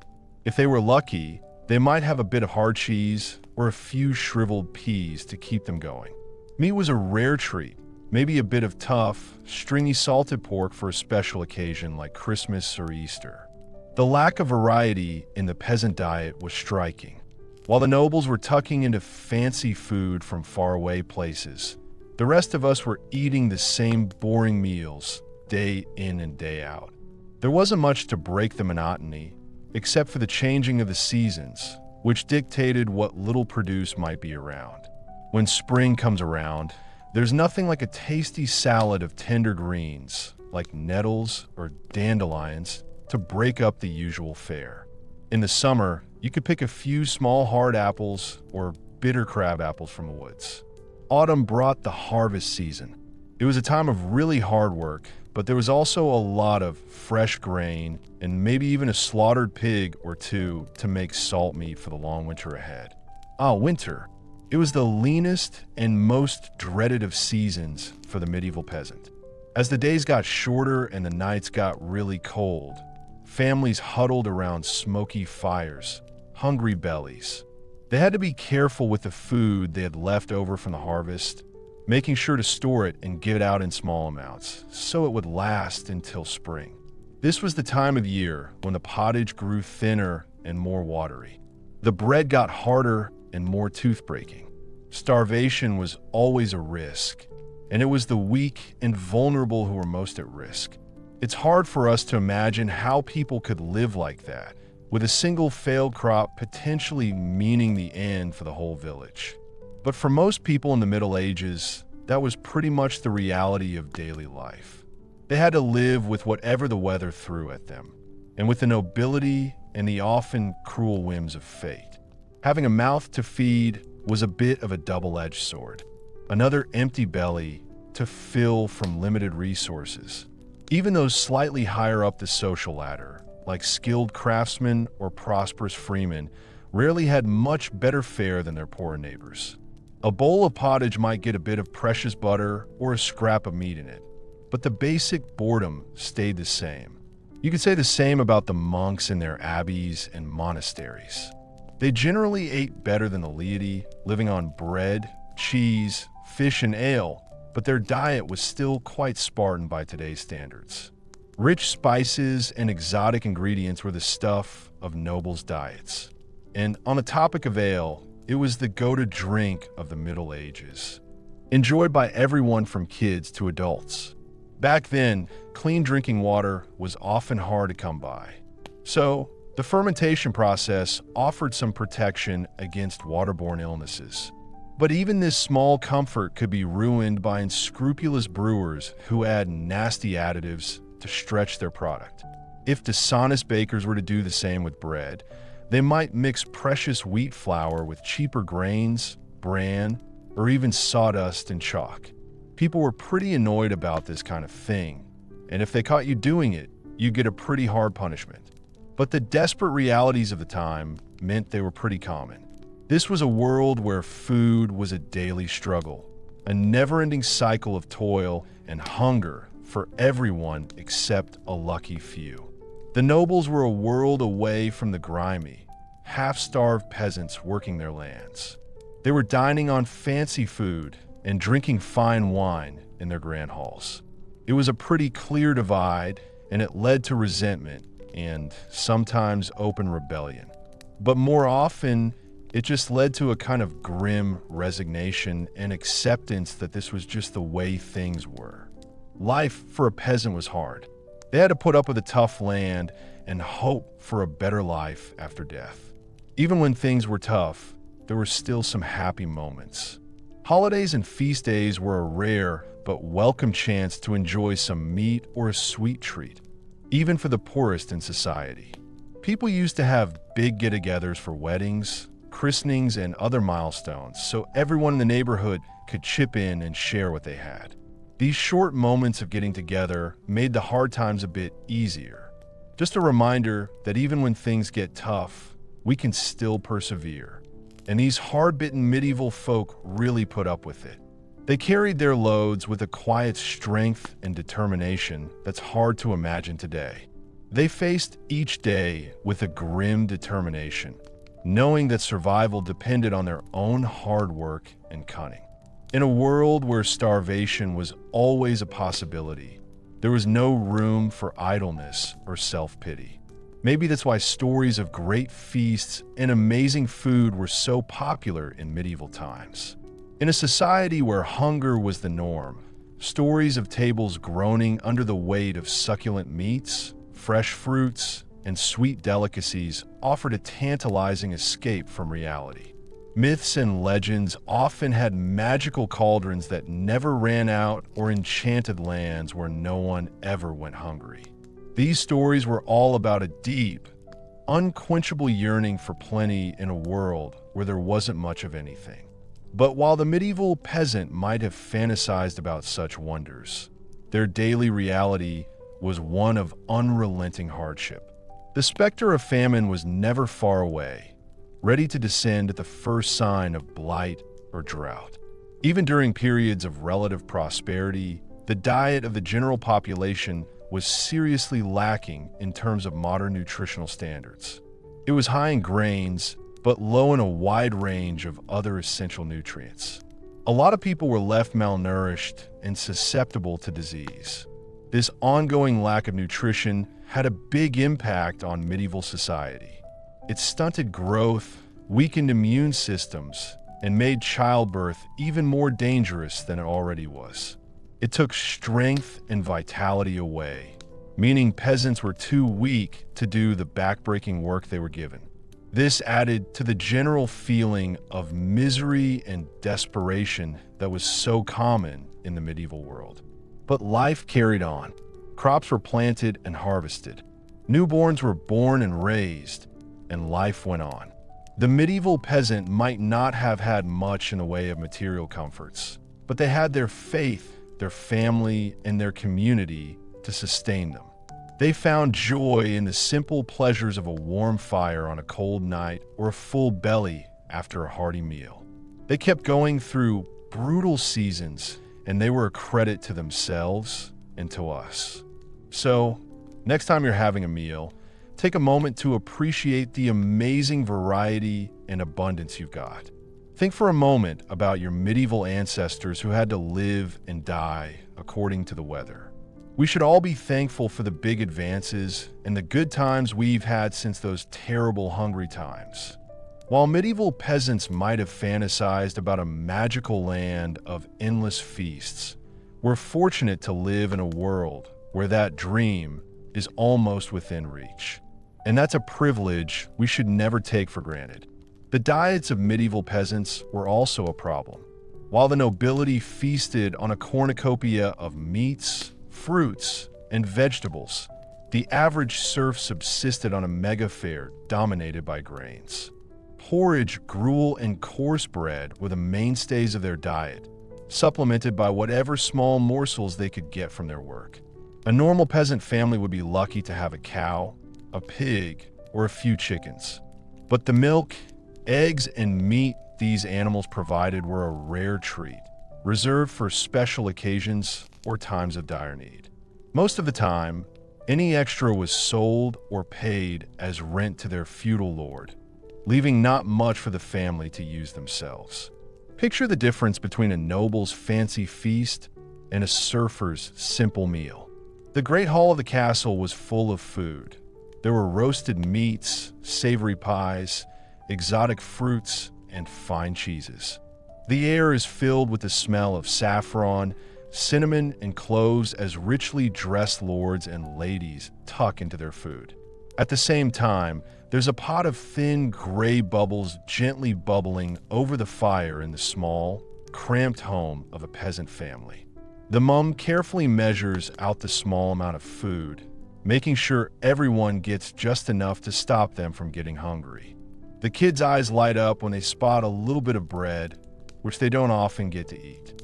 The peasant diet was pretty unhealthy, to say the least. A lot of people were malnourished, which made their immune systems weak and made them more likely to get sick. Scurvy, which is basically a lack of vitamin C, used to be really common. It could cause bleeding gums, loose teeth, and even death if you didn't treat it. In times of famine, which were known as seasons of dirt, the situation got even worse. If crops failed because of drought, flooding, or pests, it could be a disaster for the whole region. So, with no reserves to fall back on, peasant families were left to starve. Their bodies were weak from starvation and disease. One really shocking story comes from Henry of Livonia, who wrote about a famine in the early 13th century. He wrote about how desperate peasants were, so much so that they resorted to eating dogs, cats, and even the corpses of the dead. Such extreme measures were rare, but they showed just how risky life was for medieval peasants. The way food was shared out unequally in medieval society is a good example of the rigid class system that was in place at the time. The nobility had a varied and plentiful diet, but most of the population lived on a diet that was often just enough to survive. Their meals were monotonous and meager. This gap would carry on for centuries, with only slow improvements in farming techniques and social reforms slowly making things a bit better. As we carry on exploring the world of medieval food, we're going to talk about another problem that affected ordinary people: food and drink that's not up to scratch. Back in the day, before there were strict rules and quality control, Some shady merchants and producers would cut corners and deceive their customers just to make a bit of money. One food that was often adulterated was bread, which was a staple of the medieval diet. Bakers trying to make do with their limited flour supplies would often add in some pretty dodgy ingredients. They used things like ground acorns, chalk, sawdust, and even ground bones to make the loaves bigger. The resulting bread was often dense, gritty, and lacking in both flavor and nutrition. The drinks of the day, beer and wine, were also being tampered with. Back in the day, clean drinking water was often hard to come by, so these fermented drinks were seen as a safer bet. But some unscrupulous brewers and vintners would often water down their products to make more money, resulting in weak, insipid drinks that didn't really quench your thirst or improve your mood. The story of Agnes, the alewife, shows how easy it is to adulterate your wares. Agnes, a widow who was finding it hard to make ends meet, relied on the small profits from her brewing business to support herself and her children. One year, Agnes's customers were dwindling and the price of grains was through the roof. She decided to stretch her limited supply by watering down her ale and sell more. At first, no one noticed that Agnes was being dishonest, and she breathed a sigh of relief as the coins clinked into her handbag. But word spread quickly about the weak, tasteless brew, and her regulars started to look elsewhere. Agnes's reputation was ruined, and she had to close her doors, leaving her family to face an uncertain future. Even though medieval authorities did try to make sure food and drink was of good quality, this was often not enforced very strictly or evenly. Back in the 13th century, there was a law in England that said how much bread and ale could cost and how much they had to weigh. But bakers and brewers found ways to get around the rules. If you got caught messing around with your products, you were likely to get a fine or even a public spanking. But the temptation of easy profits often outweighed the risk of getting caught. The fact that a lot of food and drink was adulterated made life even harder for ordinary people in medieval society. Their diets were monotonous and nutritionally deficient, and they had to deal with the constant threat of being cheated or sickened by unscrupulous producers. It was a tough reminder of how the little guy doesn't stand a chance when the system is stacked against them. As we look into the real-life medieval food situation, it's pretty obvious that the romantic idea of a plentiful rural past is not really true. For most people, eating was a daily struggle. There wasn't much food, it was boring, and there was always the worry that something might be wrong with the food. Back in the day, food was a matter of life and death. So medieval peasants had to make do with whatever scraps they could get their hands on. But the challenges of medieval dining weren't just about the quality and quantity of the food itself. The places where people ate were often uncomfortable and even dangerous.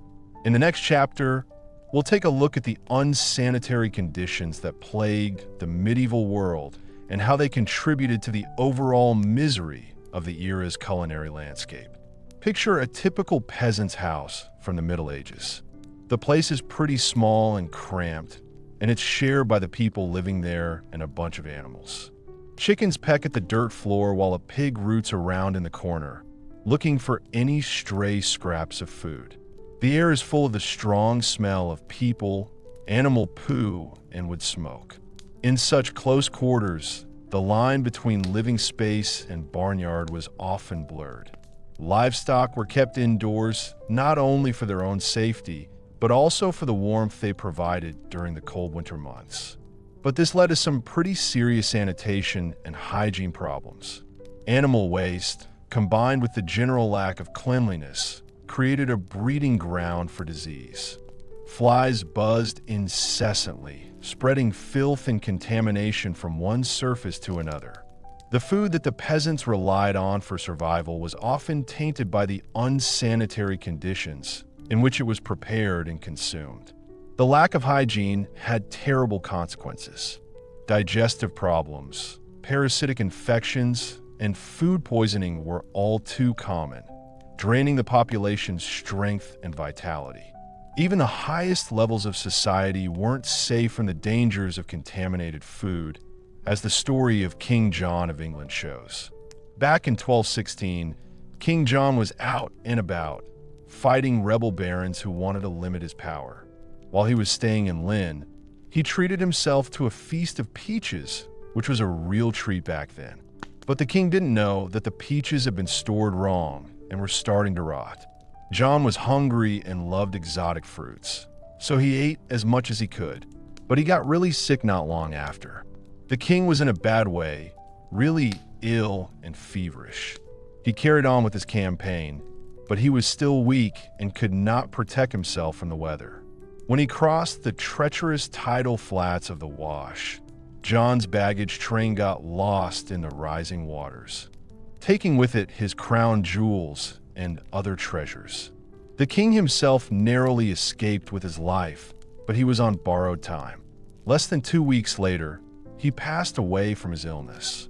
His reign was cut short by a simple meal of tainted fruit. King John's story is pretty dramatic, but it wasn't that unusual back then. In a world where food safety was a rare thing, he just got caught out. The medieval landscape was a real danger zone, from spoiled meat to contaminated water. Even the air itself could be dangerous. At the time, the miasma theory of disease was really popular. This was the idea that bad smells and poor air quality caused illness. Medieval cities with their narrow, winding streets and piles of stinking rubbish were seen as particularly nasty places. The smell of human waste, rotting food, and industrial pollution all mixed together to create a toxic brew that was believed to be the cause of all manner of ailments. But the truth is, it was actually the unsanitary conditions themselves that allowed disease to take hold. The Black Death, which killed around a third of Europe's population in the 14th century, wasn't spread by bad air, but by fleas infected with the bacterium Yersinia pestis. The cramped, squalid conditions of medieval cities were a perfect setting for the disease to take off like wildfire. The effect of unsanitary conditions on medieval food culture is huge. It wasn't just the bad smell and the odd bout of illness. It was a constant and deadly threat that hung over every meal. Today, we take eating for granted as a pleasurable and nourishing experience. But for the average medieval peasant, it was a very different story. Back then, basic hygiene standards were often not met. So food became not just something to eat, but also a way of spreading disease and suffering. The lack of variety in the peasant diet made for a pretty bland culinary landscape. As we carry on looking into why food in medieval times was pretty dire, it's worth remembering that the challenges we've chatted about so far weren't the only things at play. Next, we'll look at how the church influenced people's eating habits back then, and how religion made life even harder for ordinary medieval people. But first, let's take a moment to think about how our ancestors were so resilient and adaptable. When faced with challenges that would stop most people in their tracks, they found ways to not just survive, but to thrive. And their legacy is still shaping the world today. As we tuck into our own meals, let's remember the medieval peasant who fought every day for enough food to eat, which shows what the human spirit can do. For medieval peasants, the hardships of daily life were made even worse by the strict religious rules of the Catholic Church. In a society where the church was really powerful and had a lot of influence, its teachings and rules were a part of every aspect of life, including the most basic of human needs, food. The church's dietary restrictions were all about the ideas of fasting and abstinence. On certain days of the year, especially during Lent, people were expected to give up meat and not eat as much. For the undernourished peasants, these restrictions could be really tough. Just picture the struggles of a poor family during Lent. They were already on a pretty basic diet of gruel and bread, and now they were supposed to give up even the occasional bit of salted pork or dried fish, which added some flavor and nutrition to their meals. They were always hungry, so they were always grumbling.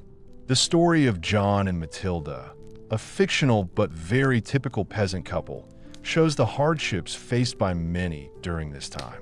With a tiny plot of land and a few chickens, they struggled to feed themselves and their 3 kids, even in good times.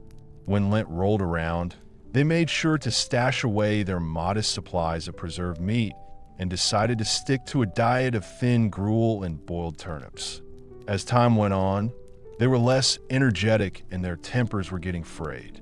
The kids, too young to understand why they were hungry, cried nonstop. John, a religious guy, found it tough to keep his faith when things got tough. While Matilda was secretly dreaming of the delicious stew she'd make when Lent was finally over, their situation wasn't unique. Across the land, peasant families are facing similar struggles. Their diets were already pretty basic, and the church made things even harder for them. Some people, driven by desperation, resorted to poaching in the royal forests, risking severe punishment if caught. Others just went without, and their bodies got weak and their spirits got broken under the weight of their devotion.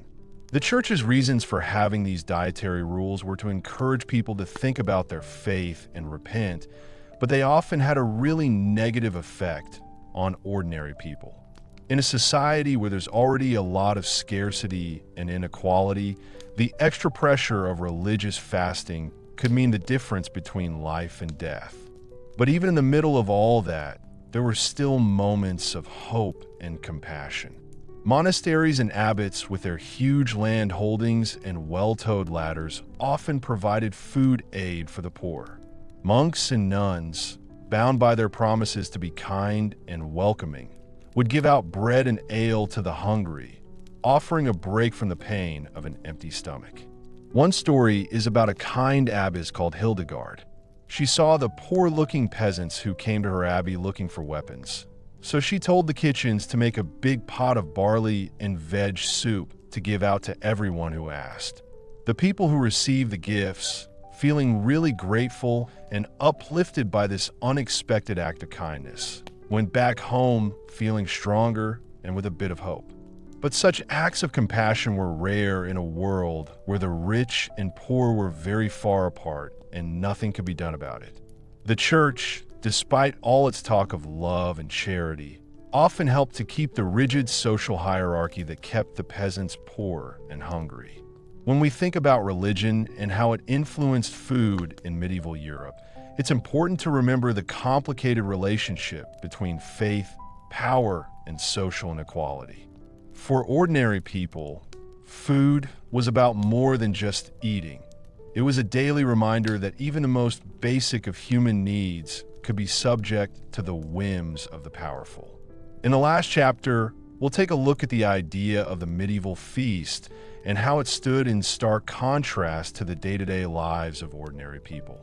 By looking at this display of wealth and abundance, we can understand the true extent of the inequality that defined the era and how food was both a source of nourishment and a symbol of social division. But first, let's pause for a moment and try to see things from the point of view of a medieval peasant. They're always hungry, and their faith is being put to the test by the church's rules. When we think about their struggles and how they kept going, we realize how lucky we are to have so much choice in our own lives. As we have seen, medieval peasants had a tough life, full of hardship and deprivation. Food is more of a daily struggle than a source of pleasure or comfort. But in stark contrast to this bleak reality, there existed another world entirely, that of the royal feast. Back in the day, nobles would get together for fancy banquets in big halls at castles and palaces, which were nothing like the simple meals that ordinary people had. These feasts were a way for the ruling class to show off their wealth and power, but they also highlighted the huge gap between them and ordinary people. Picture this: a huge medieval banquet. The Great Hall is lit by the flickering light of countless candles, which gives a warm glow to the rich tapestries and gleaming silver that adorn the walls. The tables are piled high with a huge variety of dishes, each one more delicious than the next. In the middle of the table, there's a huge roasted bone with a crisp golden skin that's all shiny and greasy. There are also platters of roasted bird, with succulent meat stuffed with exotic spices and herbs. There are pies filled with tender game. Their flaky crusts hide a treasure trove of savory delights, and you'll find fruits and veg of every color, shape, and size. Their bright colors show off the abundance of the land. The royal cook, a master of his craft, has spent days preparing for this grand occasion. He's been out and about in the countryside, finding the best ingredients he can, and he's got the freshest meats. And finally, part 4, which is all about adulterated food and drink. In the dark, narrow streets of a medieval town, a baker named Alric wiped the sweat from his brow as he worked on his latest batch of bread. The harvest had been pretty poor this year, and grain prices were through the roof. To make ends meet, Alric had started using fillers like ground acorns, sawdust, and even chalk to stretch his dough secretly. It was pretty common for some bakers to try and make as much money as possible, even if that meant using bad ingredients or not following the right safety rules. As Alric toiled away, his mind drifted to the alewife down the street, who was known for watering down her brew to make it last longer. Back in the day, clean drinking water was often hard to come by, so most people went for ale and wine instead. But this also meant that the quality of these drinks was often pretty poor. In bigger cities, the authorities did try to regulate the food and drink trade a bit. Tasters were used to make sure that brews met a certain standard, and bakers found to be adulterating their bread could face fines or even public humiliation. In London, for example, dishonest bakers might be dragged through the streets on a hurdle with their substandard loaves hung around their necks. But these rules were often not enforced properly, and the punishments weren't always enough to stop people from breaking them. A lot of bakers and brewers just saw the fines as a cost of doing business and kept cutting corners wherever they could. For most people, this meant that the food and drink they were eating and drinking was often not very good. The bread they were supposed to be fed might be full of stuff they can't even eat or might even be harmful.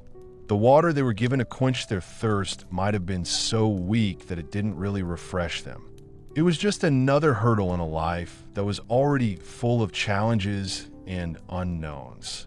As Alric took his latest batch of bread out of the oven, he couldn't help but feel a bit guilty. He knew that his customers trusted him to provide them with honest, wholesome food. But in a world where survival often meant cutting corners and bending the rules, he felt he had little choice. He could only hope that his little white lies went unnoticed and that his bread would bring some comfort to those who ate it, even if it wasn't quite what it seemed. The next part is about unsanitary conditions. Back in 1216, King John of England had a big dinner after a long day of hunting. As was customary, he was presented with a variety of dishes, including fruit, meat, and sweetmeats. But the king didn't know that the peaches he ate that day were spoiled, probably because they hadn't been stored or handled properly. Not long after eating, John got really sick with dysentery, which would eventually kill him. While exactly why King John died is still up for debate, his story shows just how hard life was in the Middle Ages. It was a pretty unsanitary place, and it had a really bad effect on people's health and well-being. In a lot of medieval homes, people kept their livestock indoors to keep them warm and safe.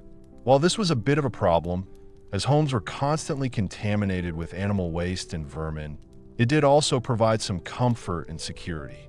Fleas, lice, and rats were par for the course, spreading disease and making life a misery for anyone who lived in them. It was even worse in medieval cities, where rubbish and human waste were often just dumped in the streets or nearby rivers.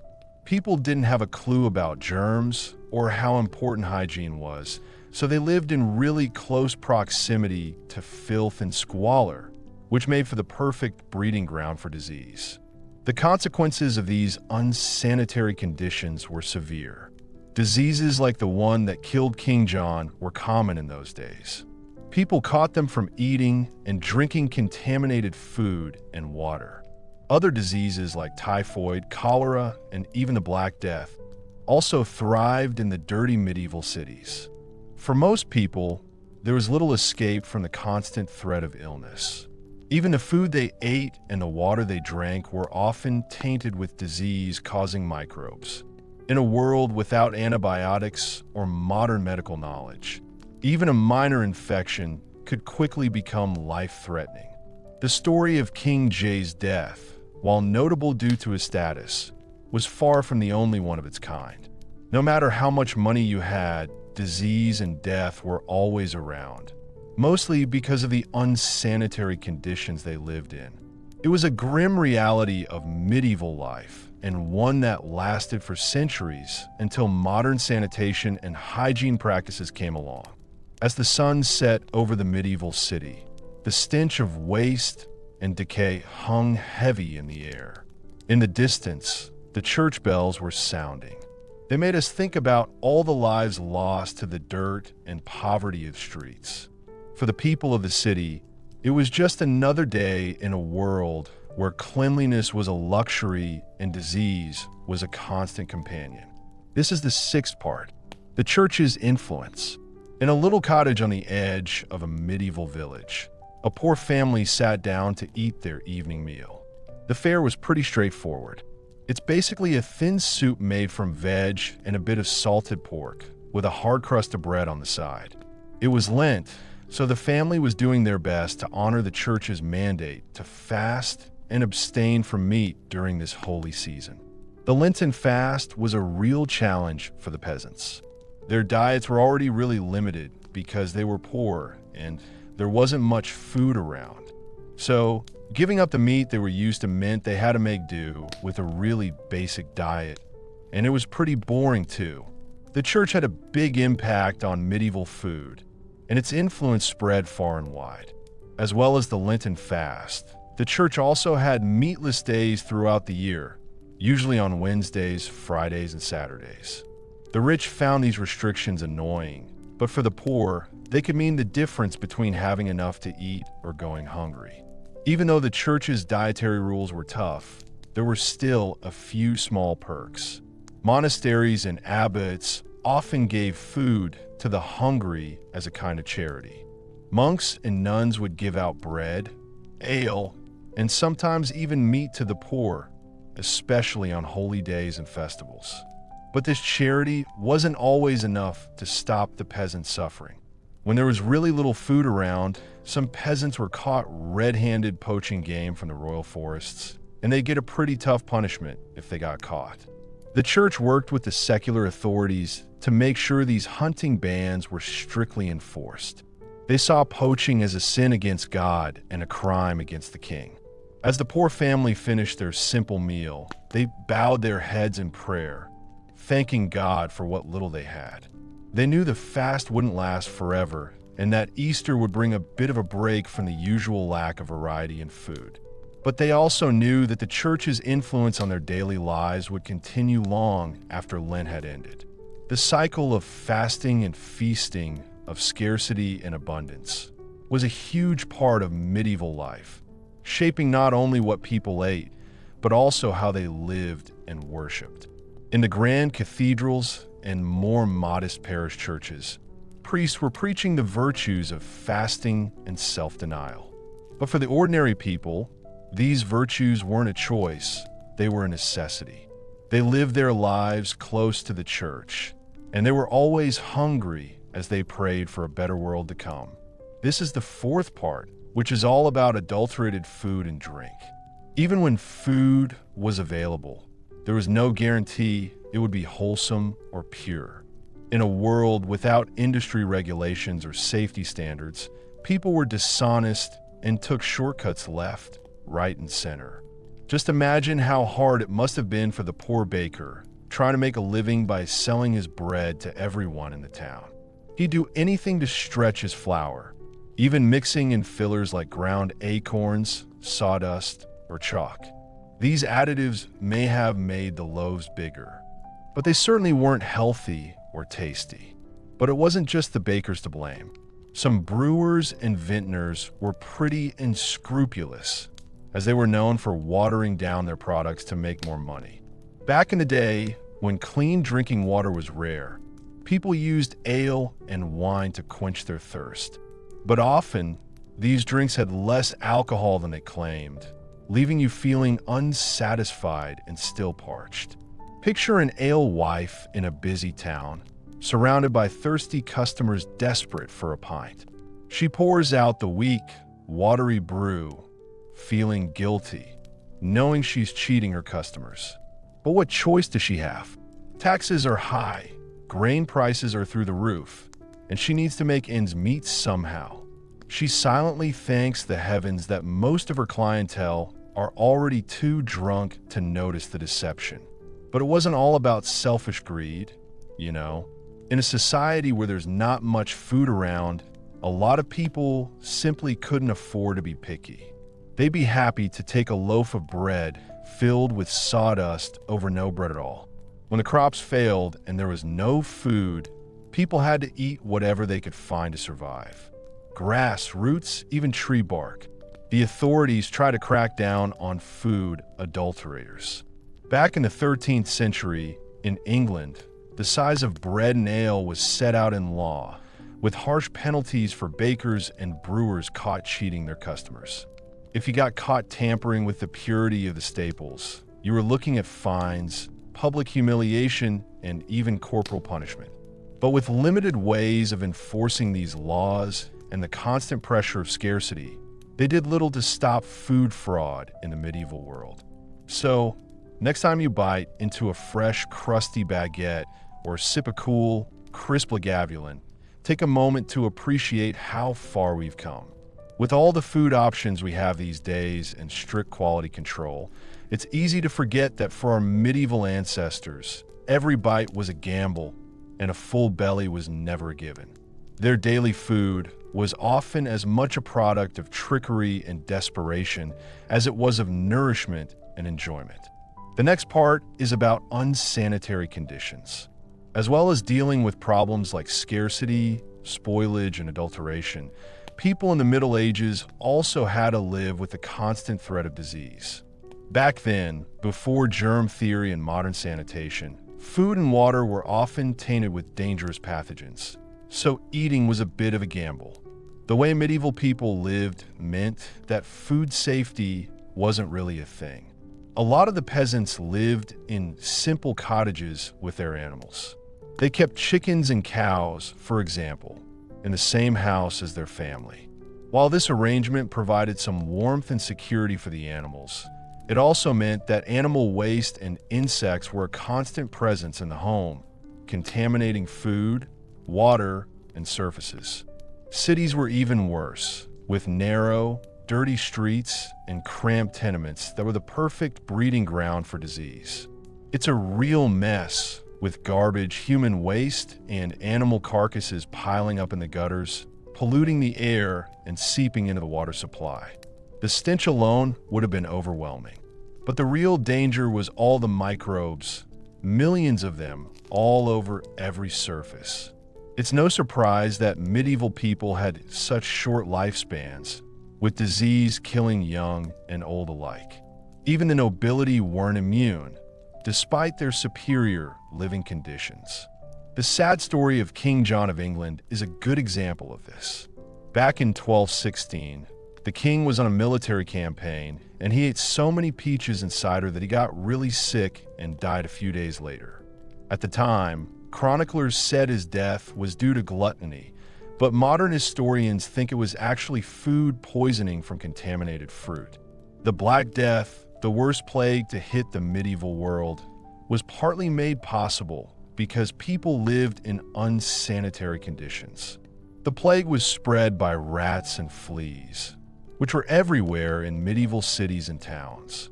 With all the garbage and waste building up and hygiene standards virtually non-existent, it was only a matter of time before disease spread, wiping out a third of Europe's population. It's not a pretty picture, but it's important to remember that medieval people weren't ignorant or unconcerned about cleanliness. They might not have understood how diseases were transmitted, but they did know how important it was to keep food and water clean. Monasteries and hospitals often had strict hygiene rules, and medieval housewives were really proud of keeping their homes as spotless as possible. But in a world without fridges, proper drains, or clean water, there was only so much that could be done. Every day was a struggle against the forces of decay and contamination. And unfortunately, those forces often won. So, the next time you enjoy a meal in a clean, modern kitchen, just think for a minute about your medieval ancestors. They fought an uphill battle every day of their lives, and the odds were stacked firmly against them. In the sixth part, we're going to take a look at the influence of the church. Back in medieval times, the Catholic Church had its finger in every pie, including food. For the faithful, the religious calendar dictated what could be eaten and when, adding another layer of complexity to an already challenging food landscape. The church had strict rules about fasting and abstinence, especially during Lent. For 40 days before Easter, meat was off the menu, as were dairy, eggs, and even olive oil in some regions.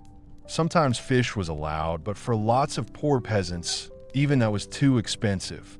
Just think about how hard it would be if you were a peasant family who was already really poor and had hardly any meat or dairy, and then you had to give it all up to be spiritual.